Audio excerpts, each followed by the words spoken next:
Espanha. Há exatamente 5 anos, no dia 20 de março de 2020, entrou em vigor o Decreto de Estado de Calamidade Pública por causa da pandemia da Covid-19.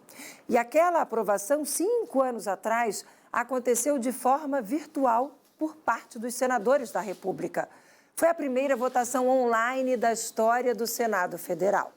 Algo que hoje virou bem comum, assim como vários outros hábitos que a pandemia trouxe. Por exemplo, o uso de álcool em gel, as máscaras, o trabalho remoto. A pandemia mudou principalmente a relação entre as pessoas. Nós descobrimos que a empatia importa e percebemos que somos frágeis e que tudo pode mudar muito rápido. A pandemia da Covid-19 provocou mortes de milhões de pessoas em todo o mundo, mas ela acabou. Só que o coronavírus ainda existe e ainda faz vítimas e ainda precisamos nos cuidar. Você vê tudo isso na reportagem de Susan Rodrigues, que abre a nossa edição de hoje. Vamos ver. O home office não foi uma novidade para o Rogério em 2020. O advogado já atendia os clientes de forma remota. Mas para a filha e para a esposa, o isolamento social foi um grande desafio. A gente sentiu um choque, né? De sair de uma casa, né, em plena pandemia, né?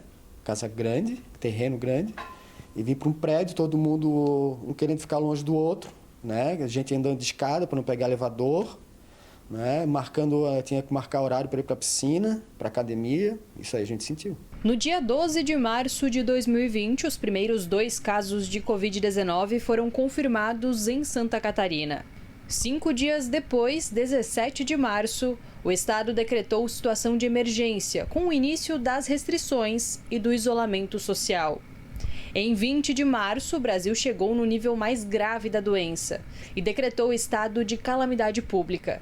A transmissão da Covid-19 já acontecia de forma comunitária em todo o país. No dia 25 de março, foi confirmada a primeira morte pela doença no estado catarinense. Quando a gente volta para 2020, está falando de uma doença nova, que a gente não sabia qual era a magnitude ainda. A gente tinha os relatos que vinham de outros países com grande impacto, especialmente em mortalidade, nas populações mais vulneráveis.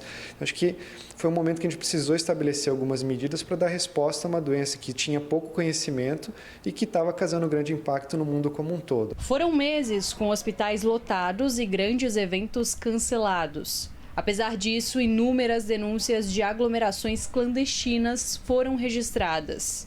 As interações passaram a ser virtuais e novos hábitos precisaram ser adotados. As pessoas já tinham dificuldade em interagir e depois da pandemia essa dificuldade veio muito maior, porque é muito mais fácil você conversar com alguém por mensagem, que você não está vendo a carinha de ninguém, né? Você não se expõe tanto. Eu acho que tudo que é intenso ou tudo que é polarizado, ou seja, está num polo muito extremo, é ruim. Então, eu acho que a tecnologia é importante, mas as pessoas estão mais ligadas na tecnologia do que no presencial, do que na interação, do que no contato. O uso de máscara e a higienização com álcool em gel foram incorporados ao dia a dia. Em janeiro de 2021, chegaram as primeiras doses da vacina contra a Covid-19. Era o início da melhora no cenário pandêmico. Apenas em maio de 2023, a Organização Mundial da Saúde decretou que a Covid-19 não era mais uma emergência de saúde pública de interesse internacional. Apesar da diminuição no número de diagnósticos e de mortes, os novos hábitos de prevenção à doença continuam. De março de 2020 até agora, foram mais de 2 milhões de casos confirmados em Santa Catarina e cerca de 23 mil mortes pela doença.